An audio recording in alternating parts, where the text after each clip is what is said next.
তারপরে ওদের বিয়ে হয়ে যায়, আর 1 বছরের মাথায় মধুবন্তীর জন্ম হয়।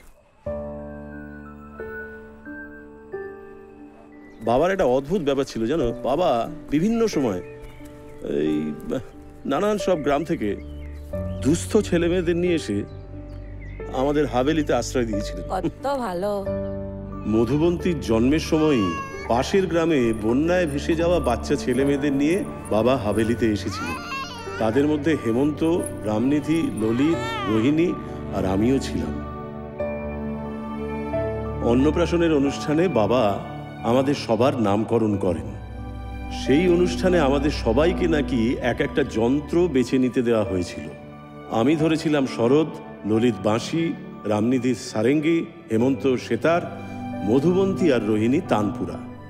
নবাব আমানত খাঁ ললিত, রামনিধি, হেমন্ত, মধুবন্তী আর আমাকে এক একটা করে চাকতি উপহার দিয়েছিলেন।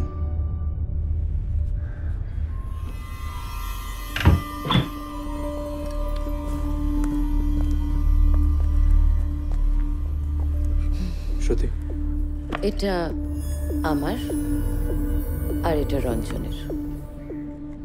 আর আমাদের নির্দেশ দেওয়া হয়েছিল এগুলো যত্ন করে সারা জীবন নিজেদের কাছে রেখে দেওয়ার জন্য।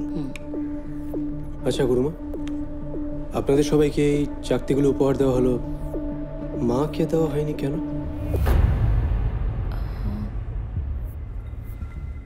সে তো জানি না। তুমি কিছু না, মানে আমিও ঠিক বলতে পারবো না।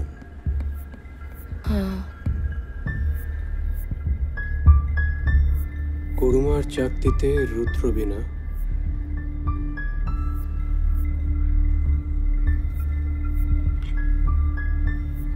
রঞ্জন আঙ্কেলের চাকতির উপরে শরৎ। শ্রুতি, ওটা খোল।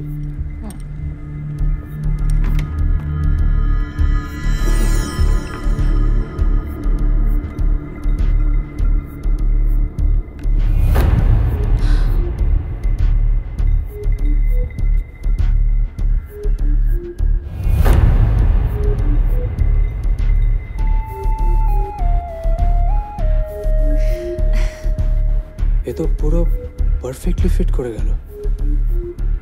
তার মানে এর মধ্যে কি তানসেনের রাগ সঞ্জীবনীর ক্লু আছে? তানসেনের তানপুরার বাক্সে সঞ্জীবনী রাগের রহস্য। এ আবার কি খেল দেখাবে কে জানে। শরৎ, সেতার, বাঁশি, সন্তুর, সানাই, সারঙ্গী, রুদ্রবীণা, চাকতির ভাগিদার উদারা সবাই।